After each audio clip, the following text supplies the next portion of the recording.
Começa agora mais um Documentação, o programa que traz o Brasil para dentro da sua tela. Histórias de brasileiros com informação e entretenimento. Hoje nós vamos conhecer a história da construção de Brasília contada por 50 mulheres que chegaram ao Planalto Central entre os anos de 1956 e 1960. São mulheres das mais diferentes profissões e classes sociais que dão depoimentos cheios de emoção. O documentário é uma nova e feminina forma de recuperar a história da mudança da capital para o interior do país. Tempos de poeira e entusiasmo para contribuir com o sonho de Juscelino Kubitschek, Niemeyer e Lúcio Costa. Poeira e Batom no Planalto Central, de Tânia Fontinelli Mourão e Tânia Quaresma. Hoje vamos assistir a primeira parte do documentário. Na semana que vem o filme continua. Vamos ver. Brasília é a mulher que teve coragem de ir para dentro do país e fazer o país florescer. Em meio à terra virgem desbravada, na mais esplendorosa alvorada, sorri como um sorriso de criança, um sonho transformou-se em realidade, surgiu a mais fantástica cidade, Brasília, capital da esperança.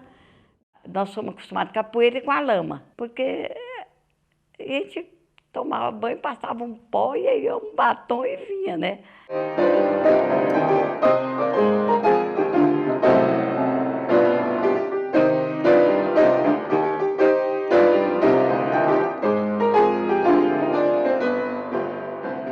Meu pai, ele veio na Comissão Cruz e falou assim, vamos fazer a capital do Brasil aqui pertinho da gente. A comissão só marcou o lugar, né? E ele falou assim, a capital vai ficar aqui perto da gente, Brasília, vai chamar Brasília, não sei o quê. Antônio, uma tarde chegou lá em casa e disse, sabe, nós vamos para Pires. Nós vamos procurar um lugar para a futura capital. Foi bom. E a minha família Guimarães, ela era proprietária de muitas terras aqui nessa região. Essas terras foram desapropriadas, não é? A preço muito baixinho para a consolidação, né, do Distrito Federal. Foi na época que veio essa comissão do Policoelho para verificar os sítios, o local. E não tinha um hotel, porque Planaltina é uma cidade muito pequena. Então, essa comissão Policoelho foi hospedada pelo Dr. Osana Guimarães na fazenda dele, chamada Larguinha. Essa comissão toda fazia tudo isso aí a cavalo. Era uma comissão que ia até quase chegando a Formosa. Marco da futura capital, erigido em 7 de setembro de 1922 no governo do presidente Epitácio Pessoa, no lugar designado pela Comissão Cruz, é visitado pelo general Policoelho e sua comitiva, acompanhado por grande massa de fogo de Planaltina, inclusive um fotógrafo de luxo.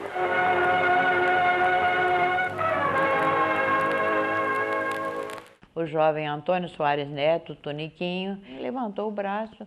Ele disse, se eleito for, o senhor cumprirá o dispositivo constitucional que determina a transferência da capital do Rio de Janeiro para Planalto Central?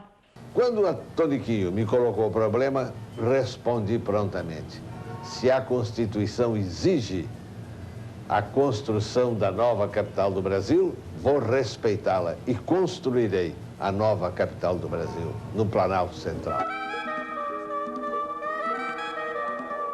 E fez a nossa capital em 3 anos e 11 meses. A Fazenda do Gama foi um dos primeiros contatos para marcar aonde seria o Catetinho, que seria a moradia do Juscelino. Ele morava no Palácio do Catete, daí Catetinho, né? Um belo dia, Dona Sara me telefonou e me convidou para vir a Brasília para o lançamento da pedra fundamental da Catedral Metropolitana.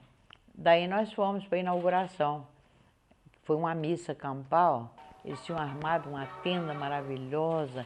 Todos os meios de transporte foram usados para que aproximadamente 15 mil pessoas pudessem estar presentes à primeira missa realizada em Brasília, a futura capital do Brasil.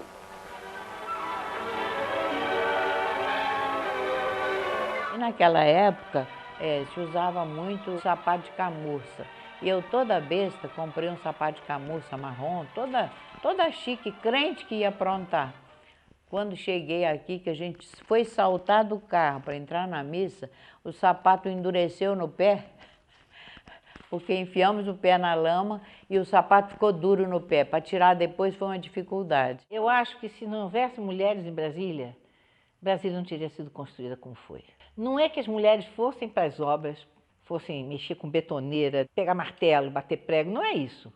Elas davam a retaguarda, sem a qual os homens não fariam, entende? A participação das mulheres na Constituição de Brasília foi de uma grande importância, porque vieram primeiro os homens. Então, as mulheres que vieram no início eram muito poucas. E tinha outras que estavam na frente, né? Como teve engenheira, teve um monte de mulheres que na época não era uma coisa muito comum. Eu digo sempre, não eram da época, elas eram mais na frente da época, né? A Neiva mesmo, ela veio para Brasília ser motorista de caminhão. Eu era motorista de caminhão, tinha uma vida, qualquer pessoa, qualquer mulher que gosta de trabalhar devia até invejar. De um dia para outro, descortinou a vida. Eu comecei a ver e ouvir os espíritos.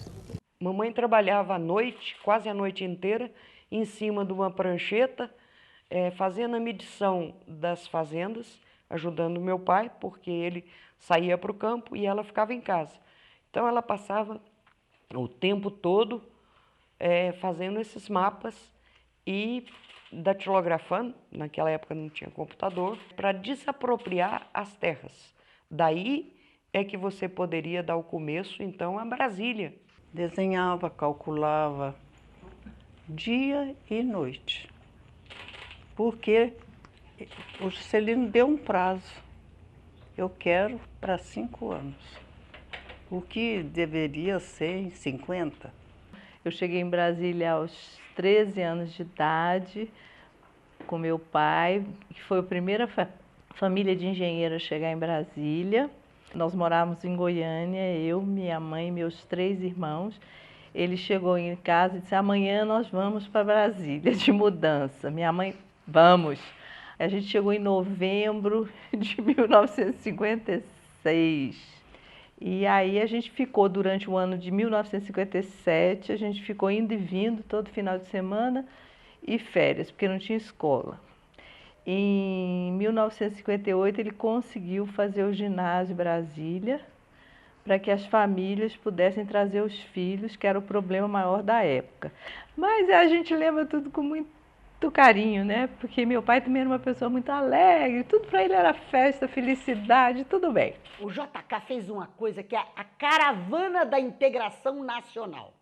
Esse foi um dos momentos históricos mais bonitos do Brasil.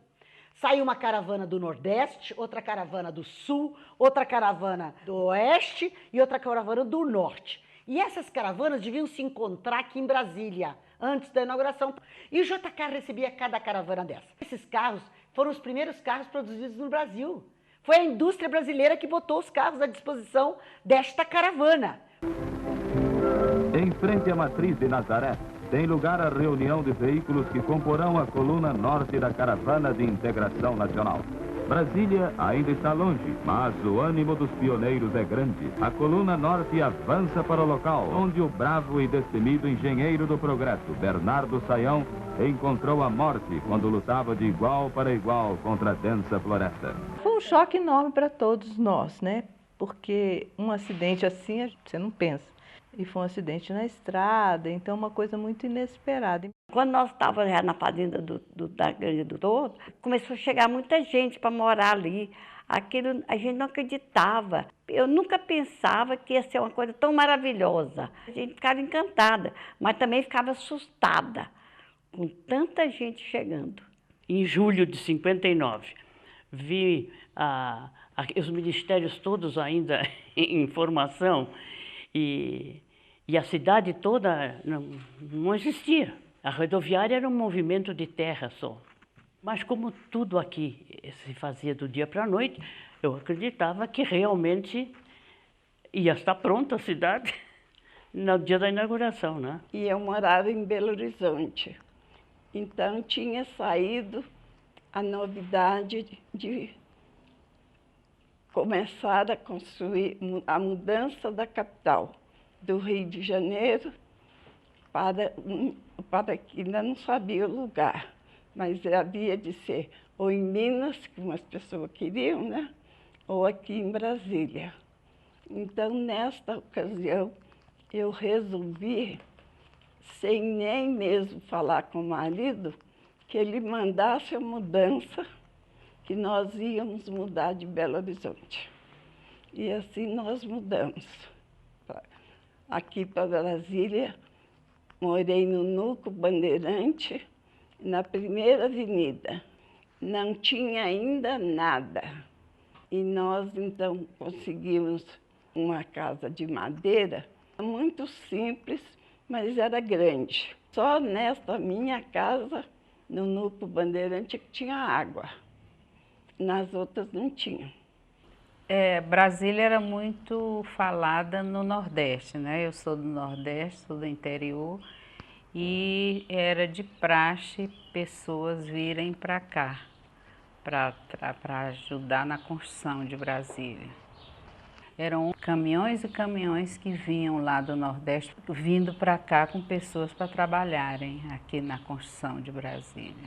Houve um concurso para os professores, né, virem para cá.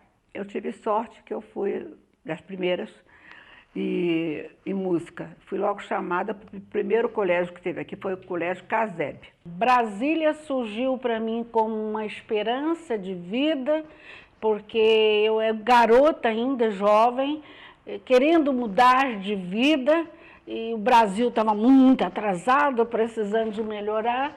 Surgiu a aprovação de Brasília. Começou, então, a construção. A Juscelino chamou nós para Brasília.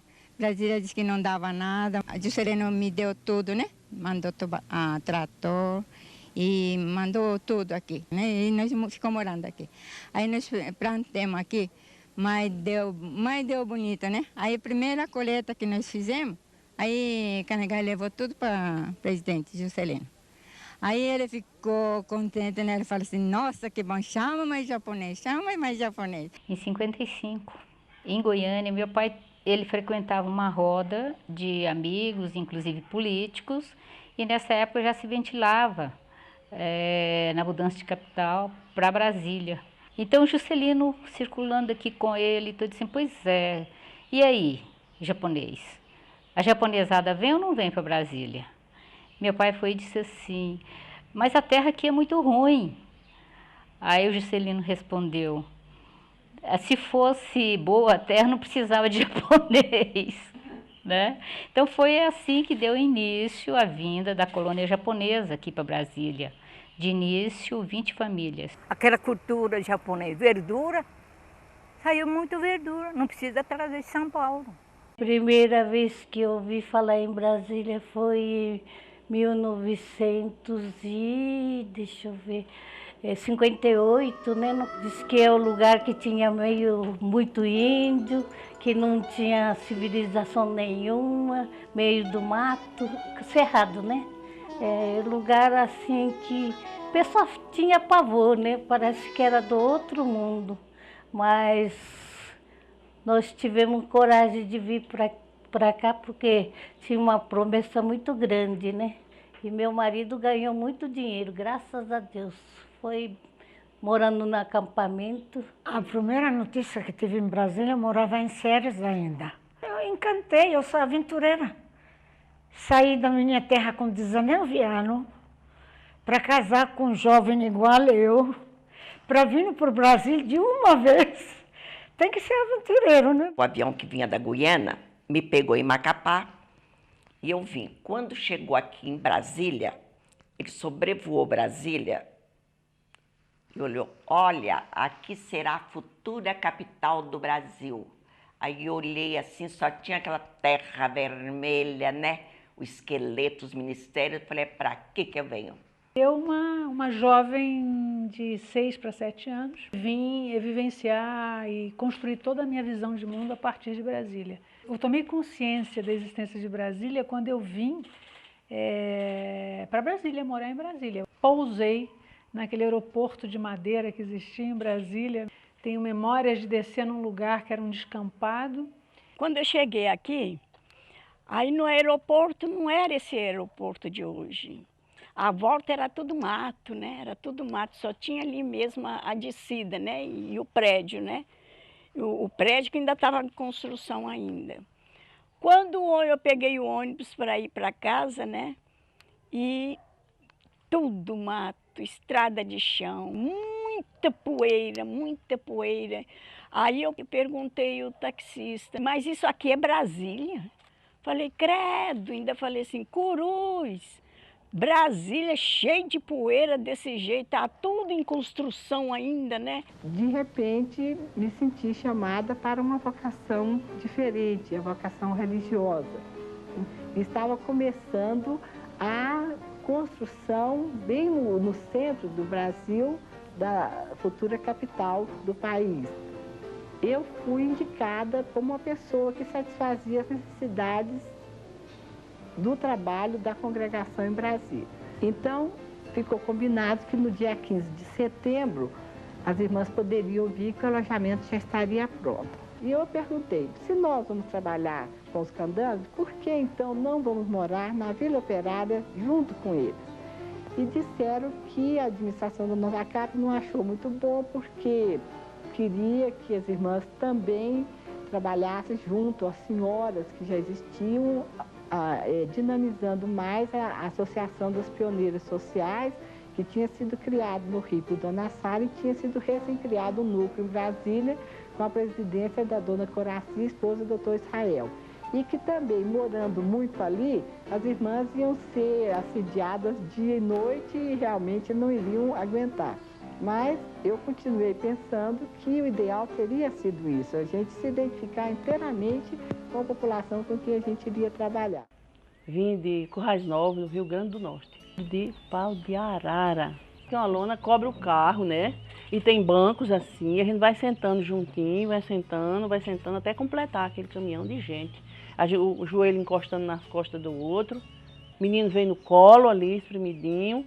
Eu mesmo vinha grávida, né? O barrigão só vendo. Quando chegava no lugar que a gente descia todo mundo, assim, no mato, perto de um córrego. Quem trazia comida pronta, dava um jeito de esquentar. E subia novamente.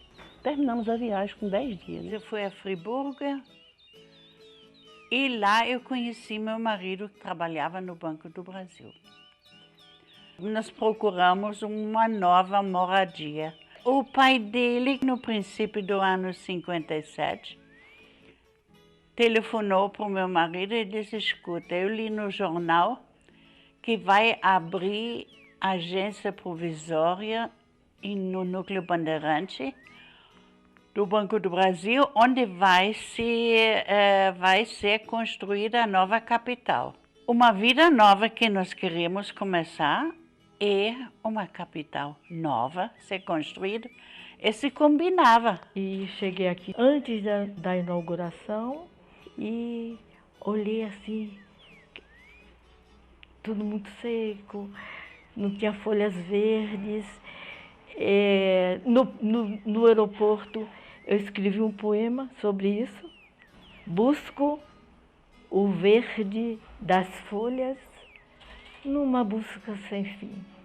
Mas o que eu busco, por certo, é o verde dentro de mim.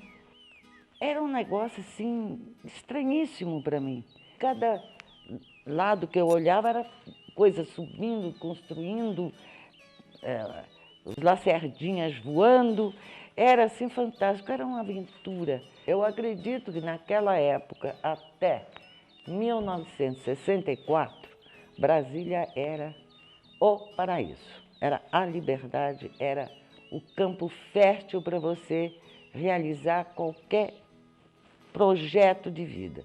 Aqui em Brasília, eu aprendi a ser independente, ser uma mulher assim que podia expressar no meio político, no meio social, dos empresários que estavam em Brasília. Eu podia chegar para eles, reivindicar direitos para empregados deles, entendeu? O papel das mulheres naquela época era uma seriedade fora de série. Era uma coisa muito boa. Era um conjunto, assim, parecia uma família. Representava muita coisa. Naquele tempo aqui a senhora não sabia quem era o bom, quem era o ruim. Parecia uma irmandade. A dona Sara Kubitschek, ela morou numa casa de madeira. Ela morou. Então, eu digo para a senhora, todo mundo era igual. Ser mulher em Brasília não era fácil, porque faltava tudo, na realidade. E meu marido resolveu comprar uma Kombi, porque nós íamos frequentemente à Cidade Livre, o Núcleo Bandeirantes, né? Para comprar carne, não tínhamos açougue aqui, não tínhamos nada. E das quitanas, comprar legumes, frutas, tudo isso. Ser mulher naquela época era como se você fosse um botão de rosa perfumado ali naquele lugar, ali na presença deles, sabe? Que eles admiravam e sentiam a alegria de ter um perfume de uma flor ali por perto, né? O que seria desses trabalhadores se não tivesse essas mulheres ali dispostas também a suar e trabalhar ali? Eu tenho muito orgulho de ser pioneira. Naquela época, ser mulher era uma coisa muito difícil. Porque, lembrando que nós estamos no final das décadas de 50 para 60, que é quando começou a emancipação, dizem, a emancipação da mulher. Então, quem era arrojada, como eu fui naquela época, saí da casa dos meus pais, bem instalada, né, com emprego fixo, universitária, e eu iria, então, no caso, para o centro do país para trabalhar aqui, após seleção, né? Eu acho que foi muito difícil para a mulher. Muito difícil, muito sacrifício, saíram das suas origens em busca do Eldorado. Isso aqui era o Eldorado, era a promessa do futuro, era a bênção que Deus mandava na vida de cada família que veio do Nordeste, especialmente do Nordeste, a maioria, não é? Porque veio gente de Minas, veio gente do Sul, e uma era bordadeira, a outra era só cozinheira, a outra era lavadeira, a outra fazia pão, biscoitos. Olha, naquele começo, principalmente, as mulheres elas são parceiras dos homens.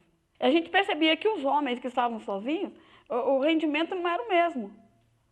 Eu vi muitas vezes discussões assim do padre orientando lá, por exemplo, do esposo buscar a esposa, né? Fizemos uma viagem memorável.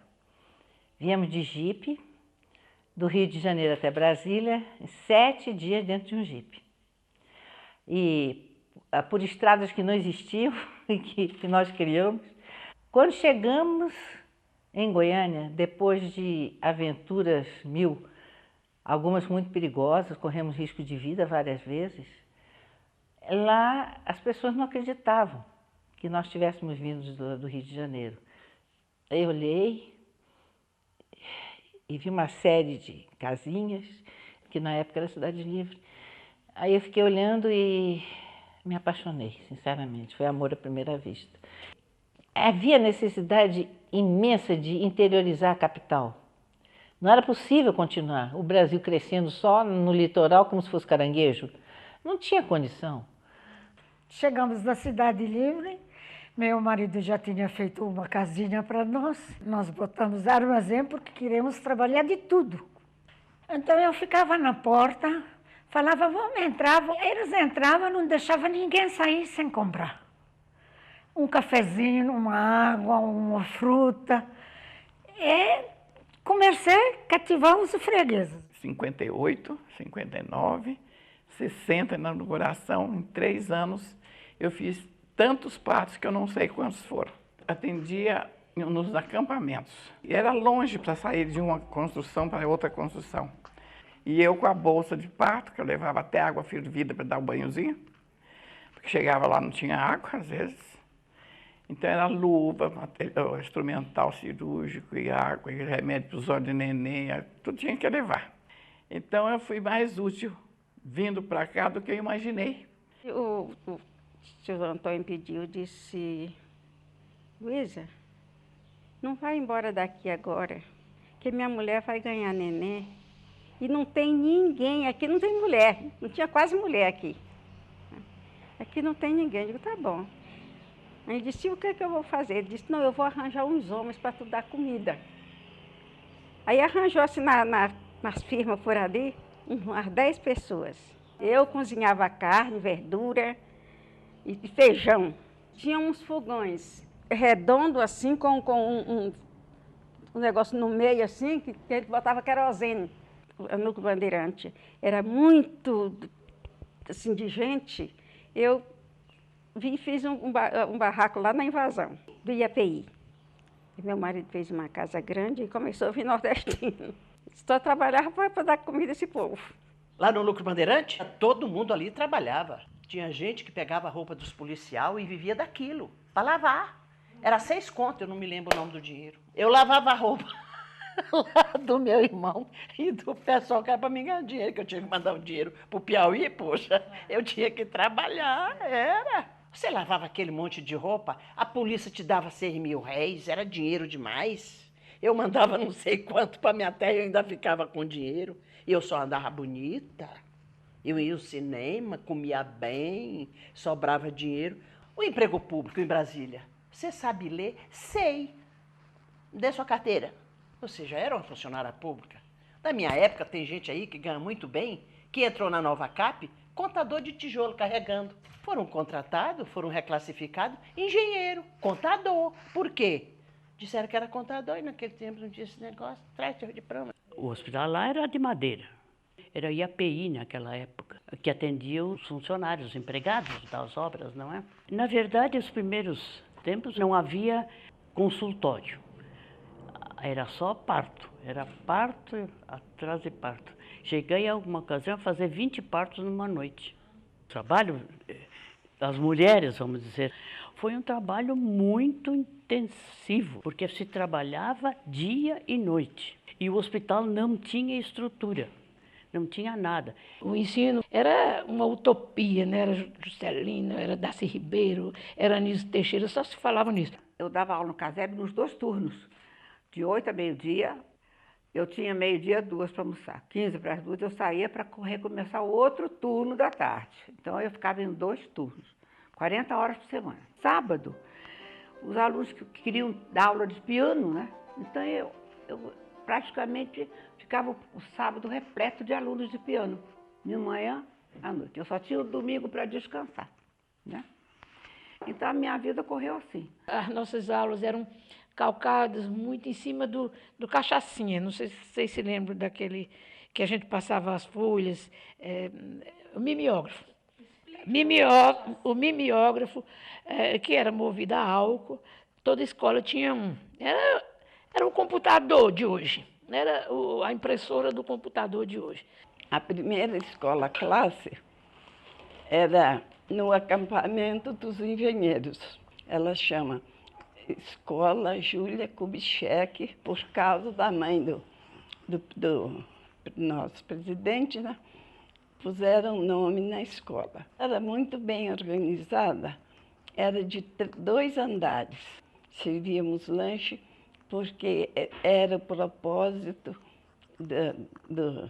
dos pioneiros de educação de Brasília de mudar a maneira do ensino no Brasil. Então, quiseram começar por Brasília, que era para a criança ficar o dia todo na escola. Quais crianças que frequentavam? Desde filho de médico até o filho dos empregados. Então, eu me ofereci para ensinar os japoneses a falar português. Tinha japonês até 7 anos, e idosos também.